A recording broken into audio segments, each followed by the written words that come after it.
할렐루야. 여러분에게 주님의 큰 은혜가 넘쳐나기를 축원합니다. 오늘은 여호수아서입니다. 이스라엘 백성들이 이제 광야 생활을 다 마치고 모세가 자기 사명 죽음을 2달 남겨놓고 신신당부하는 말씀을 마친 후 모세는 모든 사명이 끝났습니다.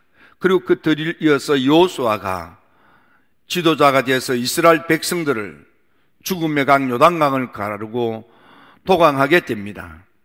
난공불락의 이중성벽을 가진 여리고성을 함락하게 됩니다.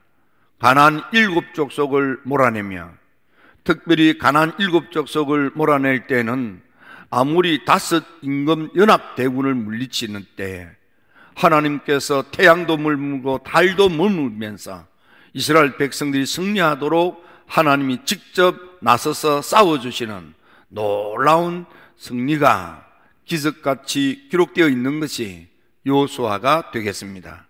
오늘은 이 여호수아를 배경으로 두고 특히 여호수아를 생각하면서 우리는 질문을 해야 됩니다. 하나님은 누구신가? 그 하나님 앞에 나는 누구인가? 그리고 그 하나님께서 나로 하여금 무엇 하기를 원하시는가? 이 3가지 질문을 하면서 여호수아를 읽으면 여러분의 삶에 많은 지혜를 얻게 될 것이고, 특히 여호수아를 주목하면은 내가 어떤 사람이 되어야 할 것인가를 배울 수 있는 좋은 모범이 되겠습니다. 첫째, 여호수아서에 보면 여호수아는 언제 등장하는가 하면 이스라엘 백성들이 광야 생활을 할 때에 모세가 가데스 바네아에서 각 지파의 두령들, 족장들, 지도자들을 불러 모아서 각 지파를 대표하는 정탐꾼 12를 뽑아 적과 꿀이 흐르는 가나안 땅을 40일 동안 정탐하고 돌아오게 할 때에, 그때 보면 유다 지파의 대표로는 이 여분네의 아들 갈렙이 선발이 되어서 참여하고요, 또 에브라임 지파의 대표자로는 눈의 아들 호세아가 등장합니다. 여기 에브라임 지파 눈의 아들 호세아를 우리는 주목해 볼 필요가 있습니다. 눈의 아들 호세아 이렇게 되어 있는데, 거기에 나오는 눈은 생선장사, 생선가게 그런 뜻이 있습니다. 그래서 생선집, 생선 판매하는 집 아들 호세아, 이 호세아가 에브라임 지파 대표자로 모세 앞에 왔을 때에 모세가 호세아를 여호수아라고 부르기 시작했다. 성경에 그렇게 되어져 있습니다. 모세가 호세아 호세아 하는데, 야, 이름을 좀 더 쉽게 여호수아라고 하자. 그렇게 해서 모세가 이름까지 바꿔준 사람이 여호수아입니다. 바로 이 여호수아를 생각하면서 생선 가게집 아들 호세아가 여호수아가 되어서 이스라엘 민족의 꿈을 이루는 죽음의 강 요단을 가르고 난공불락의 여리고성을 함락하며 아모리 5 임금 연합군도 물리치고 가나안 땅을 차지하고 있는 아낙 자손들, 대장부들이 우글거리는 가나안 7족속을 몰아내고 적과 꿀이 흐르는 땅을 차지하여 이스라엘 백성들에게 나누어 주는, 분배하여 거기서 정착하여 살도록 만든 위대한 지도자가 여호수아인 것입니다. 오늘은 이 여호수아를 생각하면서 이 어려운 때에 우리가 어떤 생각, 어떤 마음, 어떤 자세로 어떤 사람이 되어 남은 인생을 살아야 되는가를 보고 배우면 좋겠습니다. 첫째로 여호수아는 어떤 사람일까요? 그는 주변 사람들로부터 신뢰받는 신앙 인격을 갖춘 훌륭한 젊은이였습니다. 그는 생선 가게의 아들, 생선 가게는 비린내 나는 업이고, 그래서 이스라엘 백성들이 비록 생선 좋아하지만 그러나 비린내 나는 생선을 잡거나 만지는 것은 천한 직업으로 여겼습니다. 우리나라도 옛날 그 백정이라고 하면서 소를 잡는다든지 돼지를 잡는다든지 하는 그런 일을 하는 사람을 천한 직업으로 여겼던 것과 비슷한 것입니다. 다시 말하면 천한 직업, 가문에 있어서는 흙수저와 같은 젊은이다, 그리 생각해도 됩니다. 그럼에도 불구하고 이스라엘의 12지파 가운데 가장 힘있는 지파가 에브라임 지파입니다. 이 에브라임 지파의 대표로 선출되어서 참여했다는 것은 이거는 대단한 기적입니다. 얼마나 어줍지 않은 이 젊은이가 훌륭했으면, 주변 사람들로부터 신뢰받고 존중받았으면 지파의 대표자가 되어서 모세 앞에 나왔겠습니까? 생각하건대 이 여호수아는 대단히 믿음이 좋아서 주변 사람들로부터 참 믿음이 좋은 젊은이로 알려졌던 것 같습니다. 뿐만 아니라 그는 주변 사람들과 사귐이 좋아서 적이 없었습니다. 그래서 지파 안에서 모든 사람들이 이구동성으로 우리 지파의 대표자는 여호수아다, 이렇게 청구를 받았겠습니까? 어줍지 않은 집안인데 지파의 대표자가, 그것도 가장 힘이 있는 에브라임 지파의 대표자가 됐다는 것은 바로 이 여호수아가 얼마나 신뢰받는 신실한 젊은이였는가, 그걸 볼 수 있는 그런 장면입니다. 여호수아는 상당히 성격이 밝고 낙천적이며 특히 신앙의 안목을 갖고 미래를 낙관하는, 희망과 꿈을 꾸는, 불가능이 아니라 가능성을 보고 늘 주변 사람들에게 좋게 말하는 그런 사람이었던 것으로 보여집니다. 그래서 12명의 정탐꾼이 40일 동안 가나안을 돌아보고 왔을 때에 그들이 빈손으로 오지 않고 포도송이와 그리고 무화과 그리고 석류를 들고 옵니다.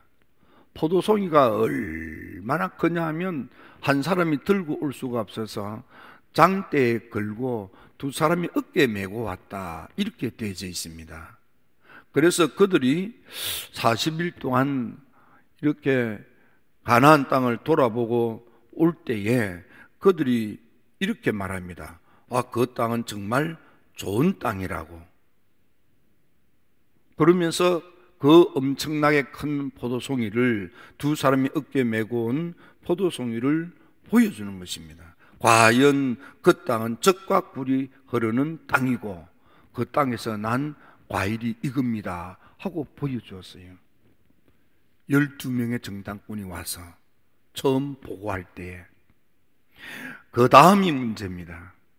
분명히 그들이 포도송이를 장대에 끼워서 어깨에 메고 그렇게 왔습니다. 석류와 무화과를 가지고 왔습니다. 그리고 보여줍니다. 야, 그 땅 가봤더니 정말 젖과 꿀이 흐르는 땅이다. 그 땅에서 하는 과일이 이겁니다 하고 보여줬어요.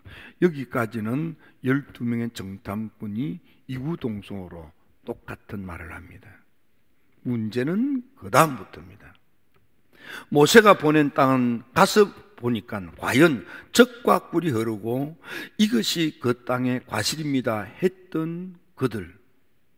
그런데 그들이 말이 달라지기 시작합니다. 그 땅에 사는 사람은 강하고 성읍은 견고하고 심히 큰 성읍입니다. 거기서 안악 자손을 보고 이 대장부들을 보았습니다. 그래서 그들은 우리가 그들을 이길 수 있는 능력이 우리한테 없습니다. 그 다음에 가서는 그 땅에는 사람 살 땅이 못 됩니다. 그 땅은 사람을 잡아먹는 땅입니다. 또 그 기골이 장대한 그 사람 앞에서 우리는 메뚜기 떼 같습니다. 10사람이 그렇게 해석을 하기 시작하는 겁니다. 하지만 여호수아와 갈렙 두 사람만은 한결같은 믿음으로 신앙의 고백을 하는 것입니다. 저 사람들 말처럼 저 땅은 젖과 꿀이 흐르는 땅입니다. 그 땅에 살고 있는 사람은 기골이 장대한 사람 맞습니다. 성읍도 견고한 것 맞습니다. 하지만 저들을 보호하는 신은 떠났고 능력 많으신 하나님이 우리와 함께 하시고 하나님이 기뻐하심으로 하나님이 저 사람들을 우리 손에 붙여주셨기 때문에 비록 저 사람이 기골이 장대하고 우리가 볼 때 저 사람들이 우리보다도 훨씬 더 상황과 조건과 능력에 있어서 우리보다 낫지만 하나님이 우리 편이기 때문에 하나님이 되게 하시기 때문에 하나님이 도와주시기 때문에 저 사람들은 우리 밥입니다. 저 사람들 아무것도 아닙니다. 눈으로 볼 때는 대단한 것 같지만 하나님이 우리 등 뒤에 계시기 때문에 저 사람들은 아무것도 아닙니다. 저 사람들은 여러분들 두려워하지 마세요. 겁먹지 마세요. 무서워하지 마세요. 그렇게 하는 거예요. 불행하게도 이스라엘 백성들은 10사람이 와글거리는 여론에 휘말려서 울고불고 밤새도록 성경에 보면 울고불고 했다고 그랬습니다. 너무 답답해서 여호수아와 갈렙 두 사람은 너무 답답해서 믿음의 안목으로 볼 때 너무 답답해서 얼마나 답답하면 옷을 벗는데 그냥 벗지 못해가지고 그냥 어떻게 너무 급하게 벗다 보니 옷이 북 찢어졌어요. 옷을 찢고 이렇게 되어 있습니다. 그리고 이스라엘 백성들에게 간곡하게 외치기 시작한 것입니다. 이런 것으로 보아서 바로 이 여호수아와 갈렙 그리고 여호수아와 갈렙이 나서서 이런 말을 할 때에 이스라엘 백성들이 10사람의 와글거리는 여론몰이에 그냥 밤을 새워서 울고 부울고 하는 그 사람들이 잠잠해지는 거예요. 이는 곧 여호수아가 갈렙이 그만큼 신뢰받는 지도자였다, 그런 뜻입니다. 10사람이 와글거리니까 여호수아와 갈렙 두 사람의 목소리는 작잖아요. 10사람의 여론몰이를 하는데 그게 어떻게 대항이 되겠습니까? 하지만 평소에 여호수아 갈렙 이 두 젊은이가 얼마나 주변 사람들한테 신뢰받는 사람이었으면, 그것도 젊은인데 얼마나 저 사람은 참 신앙적이고 신실하고 거지럽고 믿고 따를 수 있는 사람, 믿고 세울 수 있는 사람, 그런 젊은이로 보였으면 그랬겠습니까? 그렇다면 오늘을 사는 우리 힐탑의 가족 여러분, 여러분들은 주변 사람들에게 과연 여호수아 갈렙처럼 얼마나 신뢰받는 사람입니까? 주변 사람들에게 얼마나 여러분들은 믿을 수 있는 사람이며 얼마나 믿음 좋은 사람으로, 믿어도 되는 사람으로, 믿고 따르도 되는 사람으로, 저 사람 말 들으면 손해볼 거 없다, 저 사람 말 들으면 잘 된다, 그런 신실한 분이십니까? 여러분들은 다른 모든 사람들이 나쁜 그런 악평, 나쁜 소문, 나쁜 여론몰이가 있다 할지라도 여러분이 아닙니다. 그렇게 하는 사람이고 또 그 말을 주변 사람들이 여러분들을 믿어주겠습니까? 나는 누구인가를 살펴보면서 여호수아가 얼마나 위대한 신실한 신앙 인격자인가를 우리는 볼 수 있습니다. 그런가 하면은 주변 사람들로부터, 지파로부터 우리 지파의 대표자로 이렇게 택함받고 보냄받았던 그 신앙의 신실한 인격을 가졌던 이 여호수아, 더 놀라운 것은 주변 가족들, 지파는 친인척이라 이 말이야. 가족들 틈에서도 신뢰받을 뿐만 아니라 더 놀라운 것은 윗사람으로부터도 인정받는 성실한 사람이었습니다. 모세 앞에 얼마나 많은 이스라엘 젊은이들이 있습니까? 그런데 모세가 얼마나 그 가운데 눈에 들었으면, 마음에 들었으면 여호수아를 특별히 택하여 수종들게 했겠습니까? 아니, 어쩌면 여호수아가 자청해서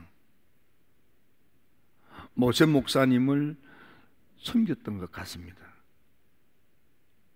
그래서 성경에 보면 여호수아는 모세를 수종들었다 이렇게 되어 있습니다. 수종든다는 게 뭡니까? 시종이 된다, 몸종처럼 받들어 섬긴다, 그런 뜻입니다. 모세는 다른 사람의 도움 받는 것은 오히려 부담스러웠을 겁니다. 그러나 여호수아의 도움은 너무 행복한 거예요. 여호수아의 도움은 기쁜 거예요. 여호수아의 도움은 부담이 안 되는 거예요. 다른 사람이 가까이 와서 돕는 것은 늘 부담이 되는 거예요.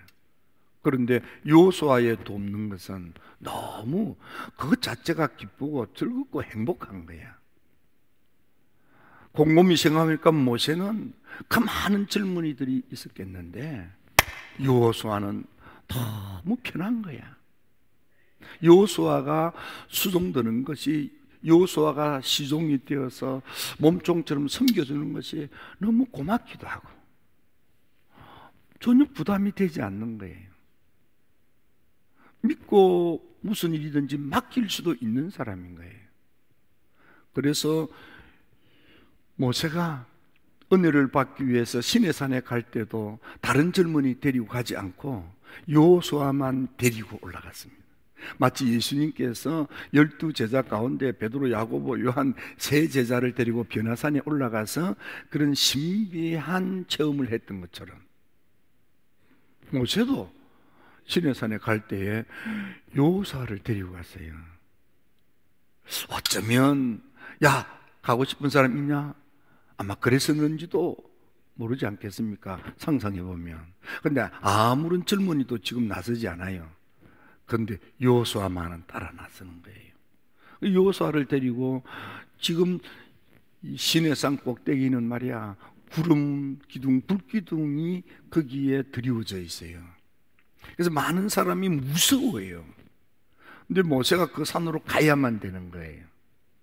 너 좀 같이 가자. 그렇게 할 수 있는, 어렵고 힘든 일을 부탁할 수 있는 젊은이가 여호수아예요.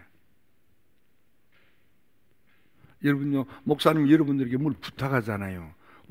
그거요, 어려워요.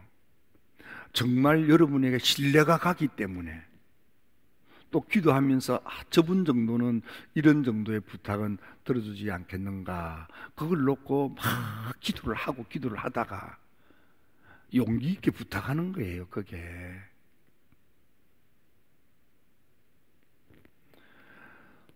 놀라운 것은 여호수아는 두말하지 않고 따를 뿐만 아니라 모세가 하루 일과를 마치고 툴툴 떨고 집으로 갑니다. 그런데 그 회막이라고 하는 성막 예배당을 누가 지키느냐 말이에요. 여호수아는 집에도 가지 않고 모세가 일을 마치고 퇴근하고 나면 남은 성막을 거기 남아서 당직을 서면서 파수꾼이 되어서 문지기가 되어서 거기 지키는 사람이 여호수아 한 사람밖에 없어요. 다 일 끝났다고 그냥 보따리서 집에 다가.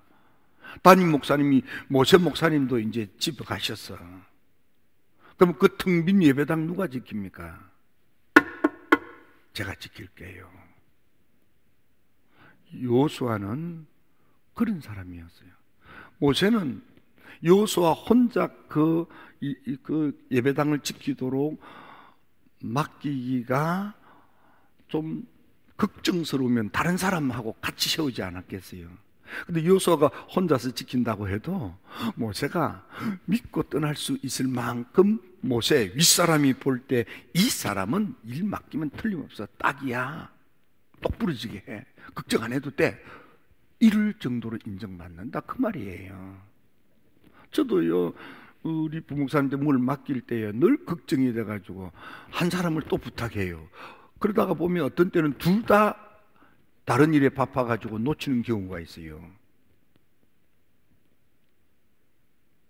근데 여호수아는 말이야, 모세가 볼 때 얼마나 성실한지 한마디 딱 하면 그 일을 똑부러지게 하는 거예요. 마음에 쏙 들게 하는 거예요. 그래서 여호수아는 다른 사람 다 제끼고 모세는 여호수아를 그렇게 챙기기 시작합니다. 모세는 여호수아를 위해서 기도하고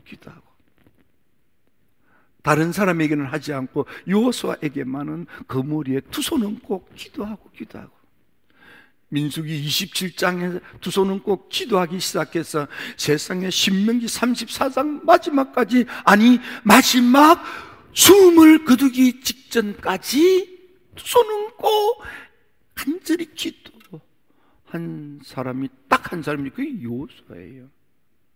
많은 젊은이가 있어도 다른 사람 아니야.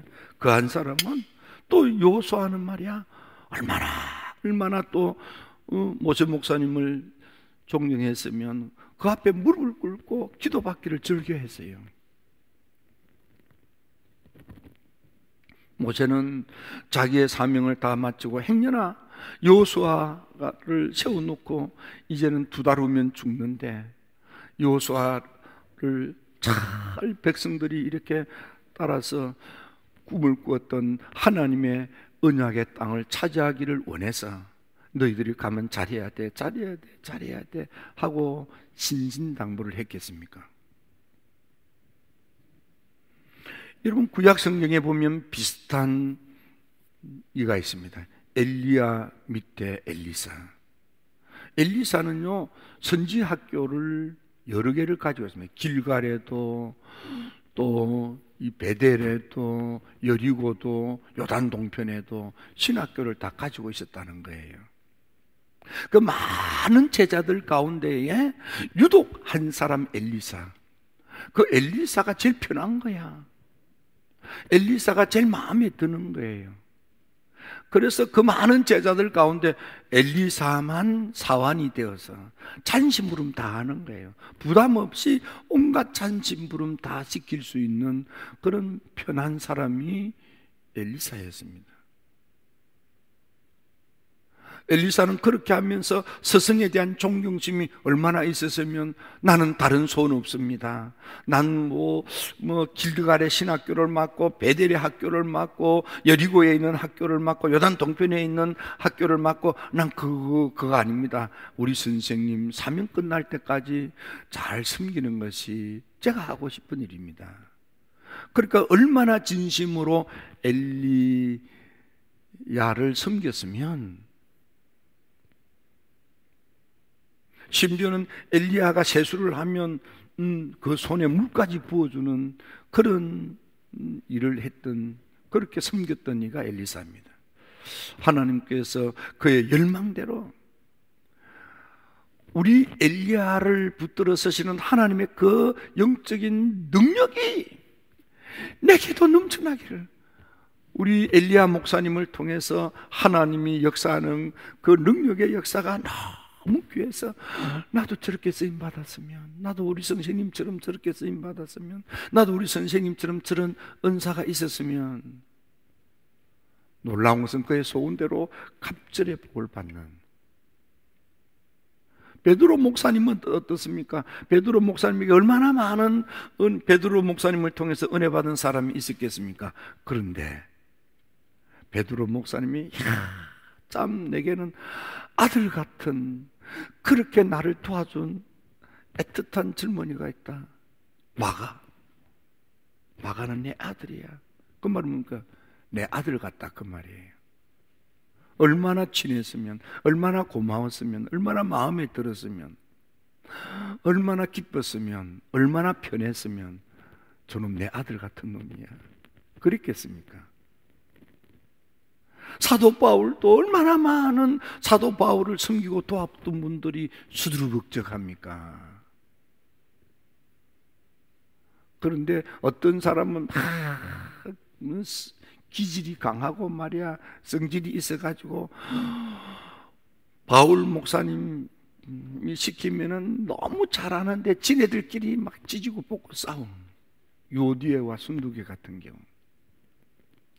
그런데 바울이 그 많은 사람들 가운데에 내 아들 같은 놈 디도, 디모데. 디도는 내 아들이다. 디모도 내 진짜 아들이다. 참 아들이다. 진짜 아들이다.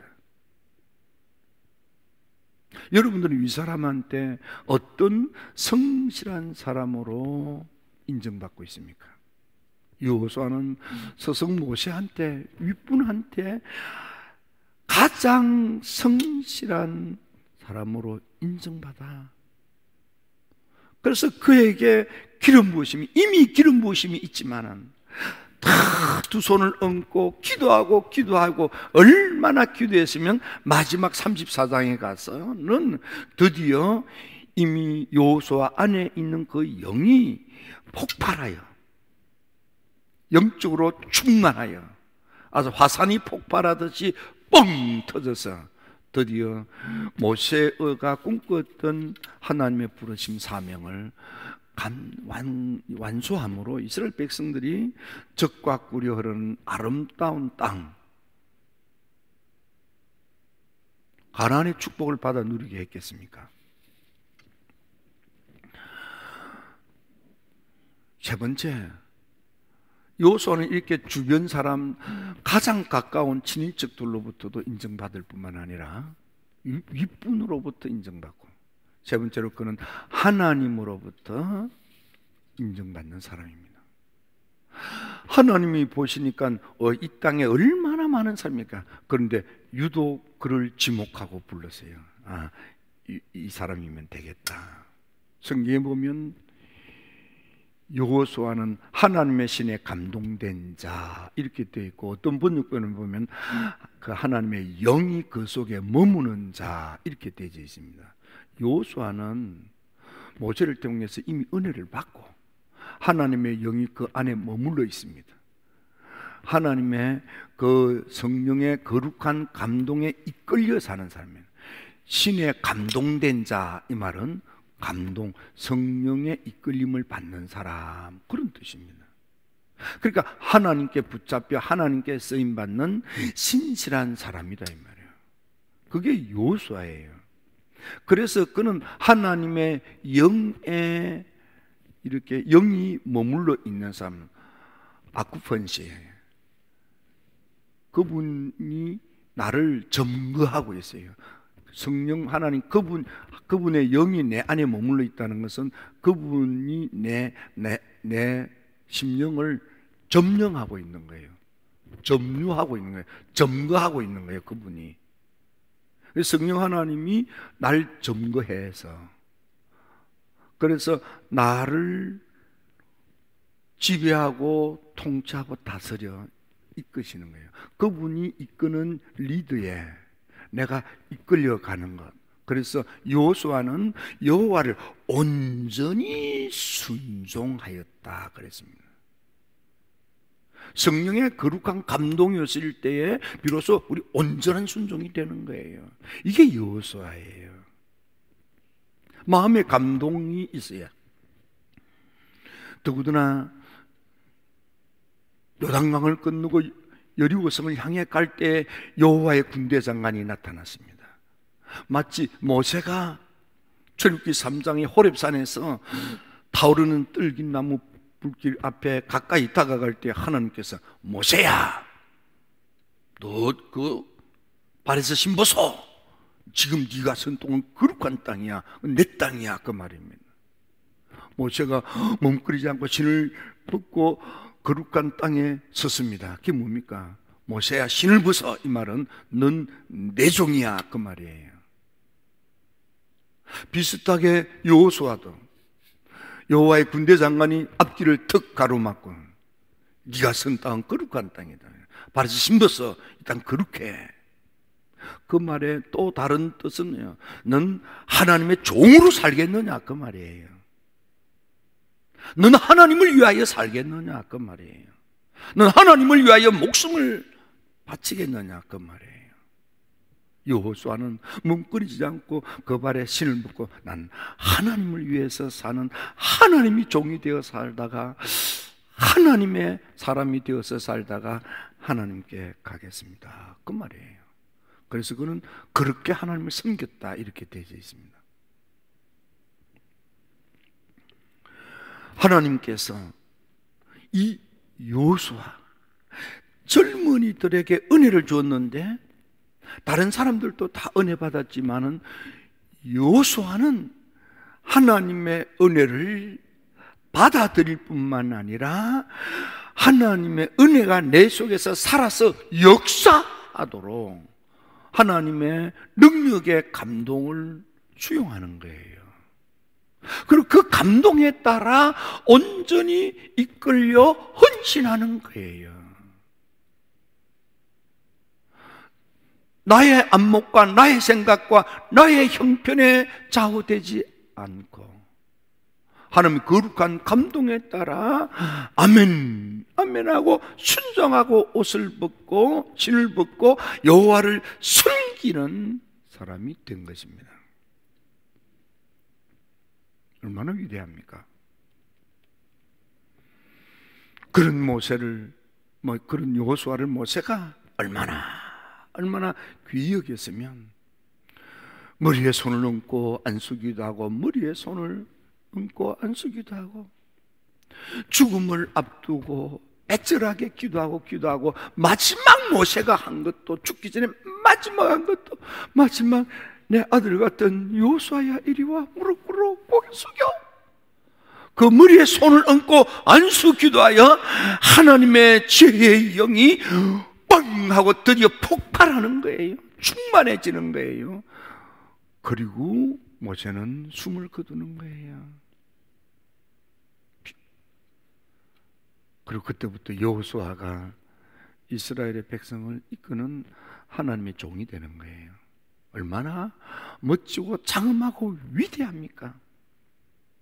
여러분은 어떻습니까? 사도 바울은 이 로마 교인들에게 편지를 쓸 때에 너희도 그들 중에서 예수 그리스도의 것으로 부르심을 입은 자, 예수를 믿는 믿음의 성도들은 다 그리스도의 것으로 부르심을 입은 자래요. 여러분, 예수님의 십자가로 허물과 죄를 사함받고 여러분들 구원받았습니까? 그렇다면, 구원받았다면 여러분들은 여러분의 것이 아니고 그리스도의 것입니다. 여러분 얼마나 주님의 사람이 되어서 삽니까? 여러분은 누굽니까? 정말 여러분은 주님의 사람 맞습니까? 나의 허물과 죄를 속량하기 위하여 십자가에서 피를 다 쏟아부으신 그 주님의 사람 맞습니까?